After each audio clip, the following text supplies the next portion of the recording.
آپ کو صرف اتنی بات نہیں پہنچتی کہ 72 فرقوں میں سے ایک نے جانا ہے، وہ 73 میں سے ایک ہے، ساتھ یہ بھی پہنچتا ہے کہ وہ فرقہ ہمارا ہے، باقی سارے جہنمی ہیں۔ تو یہ کتنی خطرناک بات ہے۔ آپ جن کے بارے میں جہنمی کہہ رہے ہیں نا، ان کو بھی یہی پہنچا ہوا ہے کہ آپ نے جہنم میں جانا ہے اور ہم نے جنت میں جانا ہے۔ تو یہ بالکل حدیث کی غلط انٹرپریٹیشن کی ہے، بالکل ایسی کوئی حدیث نہیں تھی۔ حدیث میں صرف ایک خبر تھی کہ بنی اسرائیل میں 72 فرقے ہوئے تھے، وہ سب کے سب جہنمی تھے۔ میری امت میں 73 فرقے ہوں گے، ایک جماعت حق پر قائم رہے گی، بخاری مسلم میں ہے۔ کیونکہ نبی علیہ السلام اس جماعت کا حصہ تھے، آپ کے اہل بیت اس جماعت کا حصہ تھے، آپ کے صحابہ اکرام علیہم رضوان اس جماعت کا حصہ تھے۔ تو رسول اللہ کسی فرقے میں تو نہیں تھے، وہ تو مسلم تھے، وہ تو ابراہیمی تھے۔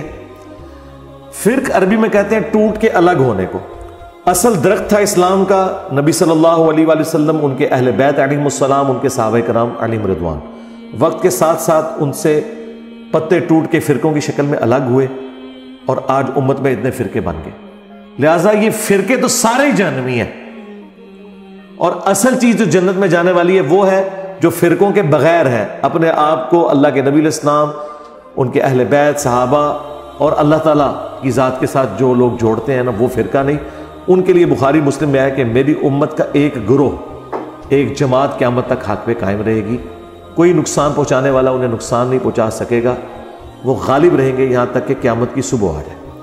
اب یہ جو حدیث میں خبر تھی، یہ تو ہمیں ڈرانے کے لیے تھی۔ جس طرح کہ مسلم شریف میں حدیث ہے کہ قرب قیامت میں عورتیں ایسا لباس پہنیں گی گویا کہ ننگی ہو، یا وہ باریک لباس ہوگا یا وہ لباس چست ہوگا۔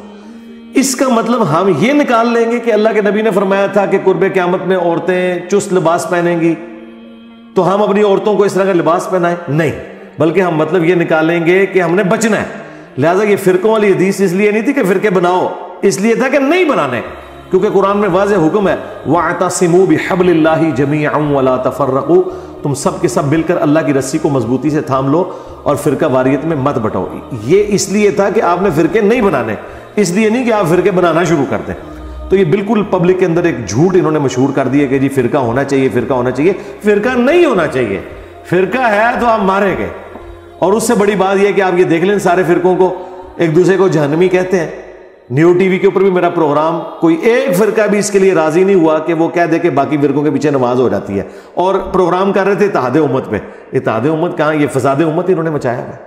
تو پھر آپ اپنی جماعت کو کوئی تو نام دینا پڑے گا کہ اگر آپ سمجھتے ہیں کہ آپ حق پہ اس ٹائم بات کر رہے ہیں، پھر لوگوں کو کیا کہنا چاہیے کہ کون سی جماعت ہوگی جو گروہ آپ کہہ رہے ہیں کہ وہ جنت میں ایک جگہ؟ ہاں جی، ہماری جماعت کو تو اللہ تعالیٰ نے نام دیا ہے، ابراہیم علیہ السلام نے نام دیا ہوا ہے، هو سماکم المسلمین من قبل وفی ھذا ملت ابیکم ابراہیم، هو سماکم المسلمین من قبل وفی ھذا۔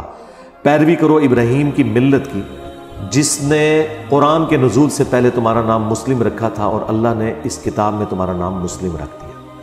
تو حضرت ابراہیم علیہ السلام مسلم تھے، اور نبی صلی اللہ علیہ وآلہ وسلم کو یہود و نصارہ کی سازشوں کے خلاف اللہ تعالیٰ نے ایجوکیٹ کیا، کیونکہ یہودی کہتے تھے ہم ابراہیمی ہیں، نصارہ کہتے تھے ہم ابراہیمی ہیں۔ اللہ تعالیٰ نے فرمایا ما کان ابراہیم یہودیا ولا نصرانیا، ابراہیم نہ تو یہودی تھے نہ نصرانی تھے، ولیکن کان حنیفا مسلما، بلکہ وہ تو سب سے ٹوٹ کر ایک اللہ کے ہو گئے تھے، حنیفہ تھے اور مسلم تھے، وما کان من المشرکین، اور وہ مشرک نہیں تھے۔ تو ہمارے نبی علیہ السلام بھی مسلم، ان کے جد امجد ابراہیم بھی مسلم، اور ہم بھی مسلم۔ اب آگے جو تفریقات ہو گئی ہوئی ہیں اس حوالے سے، جو فرقے بن گئے ہیں، تو میرے خیال ہے ہمیں ان فرقوں میں پڑھنے کی ضرورت ہی نہیں ہے۔ ہم اپنے آپ کو مسلم کہیں، اور مسلم جو ہے ان کی ٹیکسٹ بک ہے قرآن۔ رہ گئی احادیث جو سنی شیعہ کنفلکٹ کی وجہ سے آ گئی، تو وہ بھی 90% مسائل ایک جیسے ہیں، جو 10% مسائل ہیں ان سے کوئی فرق نہیں پڑتا۔ ہمارے عقائد نہ بخاری سے ثابت ہوں گے نہ اصول الکافی سے ہوں گے، عقائد قرآن سے ثابت ہوں گے، سیدھی سی بات ہے۔ اور قرآن سنی اور شیعہ کے درمیان کامن بانڈ ہے، غدیر خم کی حدیث قرآن اور اہل بیت۔ تو قرآن پاک کے خلاف تو اہل بیت کوئی تعلیم دے ہی نہیں سکتے نا۔ اگر کوئی اہل بیت کے نام پہ یہ چورن بیچ رہا ہے کہ مرے ہوئے لوگوں کو آپ نے پکارنا ہے، یہ کہہ کے کہ شہید زندہ ہے، تو بھائی مولا علی نے اپنے بیٹے کو کیوں نہیں یہ کہہ دیا؟ نہج البلاغہ میں مولا علی کا خطبہ ہے 31 نمبر، انہوں نے اپنے بیٹے کو نصیحت کی، اور کہا بیٹا تو اس کی اولاد ہے جس نے ان قریب مر جانا ہے، جبکہ اللہ نے ہمیشہ زندہ رہنا ہے۔ اے میرے بیٹے، جب بھی تجھے کوئی مصیبت اور پریشانی ہو تو ڈائریکٹ اسی اللہ سے مانگنا ہے، اور یاد رکھنا حسن، اللہ نے اپنی بارگاہ کے لیے کوئی دربان بھی مقرر نہیں کیا، ہر شخص اللہ سے ڈائریکٹ مانگے۔ اگر حسن ابن علی کو مولا علی یہ نہیں کہہ رہے کہ مجھے بیچ میں ڈالنا ہے یا علی مدد کہنا ہے، تو سرکار باقی تو شاہی کوئی نہیں۔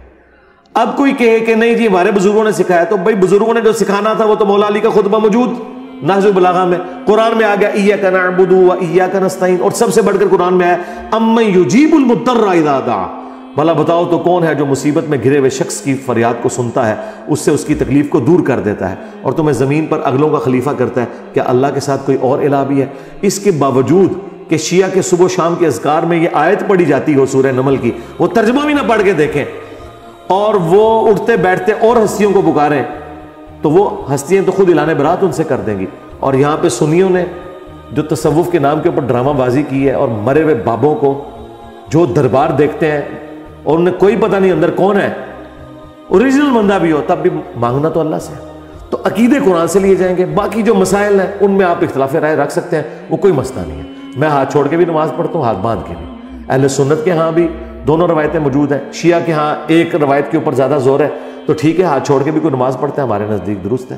شیعہ بھی رفع الیدین کر کے نماز پڑھتے ہیں، اہل سنت کی کتابیں بھی یہی کہتی ہیں۔ اب سنی نہیں کر رہے، ان کا اپنا قصور ہے، اہل حدیث تو کر رہے ہیں، اہل سنت کا یہ گروہ ہے نا، تو کتابوں کو فالو کریں، بابوں کو چھوڑ دیں۔